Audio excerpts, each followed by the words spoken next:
There are lots of secrets hidden on US dollar bills. Many of these secrets are to prevent counterfeit and fraud, and you can see many of these secret features with your bare eyes. For example, there are 13 stars above this eagle, 13 vertical stripes on the shield, 13 leaves and 13 fruits on the olive branch, all representing the original 13 colonies of the United States. To reveal some of the more complex details, all we need is a drop of water. The water droplet has magnified our view, revealing an intricate pattern on the border. This bill is looking pretty legitimate to me, but there's another test we can perform with a little help from the magnifying lens in a microscope from Dr. Tom Follin's lab. At this magnification, we can see the teeny tiny blue and red threads, indicating that this is indeed a real dollar. Since the beginning of time, humans have always been trying to get a closer look at the world around us. It might be a cool beetle, a bright full moon, tiny flowers, or a strange star that seems to move too quickly across the sky. Whatever it is you're into, chances are you'll want a better look. But a basic lens like that water droplet is definitely not powerful enough to see inside plant cells or resolve the craters of the moon. So how did we get from modest magnification to dazzling zoom?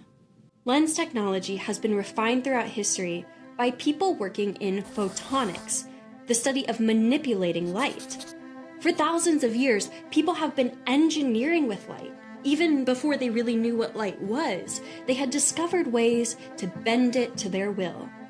Long ago, people were using pieces of ice to focus light and start fires. After humans learned to make glass, they used reading stones to magnify text. They also shaped pieces of naturally occurring rock crystals to magnify small details in art. Later, they realized that combining lenses allowed them to see even smaller objects, leading to the invention of the microscope. Eventually, expert glassmakers carved lenses that could cause lighthouses to shine even brighter. And as glass technology improved, lenses could be made even smaller and more precise, such as the first contact lenses. And that's all before 1900. All of these early innovations were in the field of optics, which is the science of manipulating visible light, often using mirrors and lenses. But not all light is visible, so the field of photonics is a bit broader and encompasses modern technology like lasers, fiber optic cables, and so much more. Let's take a look at lenses to understand how engineering with light in the past laid the foundation for the impressive photonics of today. The earliest photonics pioneers made lenses to focus light and to see things more clearly. But what is a lens and how does it work? Well, what do all lens materials have in common? They're all clear enough to let light pass through them. But being a clear material isn't enough. A flat material won't magnify anything at all. Besides being clear, lenses also have another thing in common. They all have curved surfaces. The curved surface of a lens bends the light, and the exact shape of the curve causes it to bend in a specific way. Lenses have two main shapes: convex and concave. Convex lenses cause light rays to converge or come together. Concave lenses cause light rays to diverge or spread apart. Let's practice this concept. If sunlight were to pass through a lens and start a fire, do you think that lens would be concave or convex?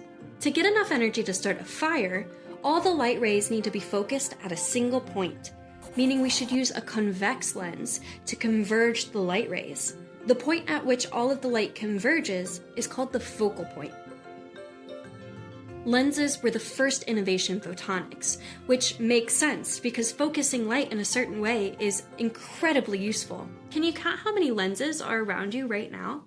I can count lenses in my glasses, camera, projector, and phone. There's also a set of lenses that I carry with me 24/7. My eyes. Your eyes take in light from the world and focus it all on the retina in the back of your eye, where it's translated into a signal that's sent to your brain. That means the lens of your eye is convex, but most people's eyes don't focus perfectly. If someone is nearsighted, it means the focal point of their eye is in front of their retina. If they are farsighted, it's the opposite. The focal point is behind their retina. Corrective lenses in the form of glasses or contacts help bring the focal point to just the right spot. Here's a challenge. Would you use a convex or concave lens to correct nearsightedness? What about farsightedness? All right, to review, lenses are clear, curved objects that bend light. They can be concave or convex, and they have a focal point that depends on its shape. Our timeline of lenses went from 120 BC to 1888, but lens innovation hasn't stopped there.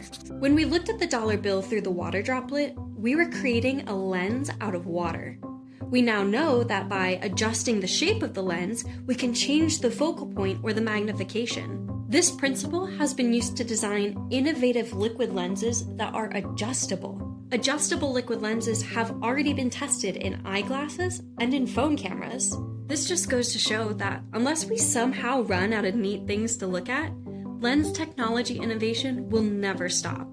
Who knows what the next big breakthrough could be? The world of photonics is full of endless possibilities, and just like the thousands of years of people before us, I'm sure that we will continue engineering with light.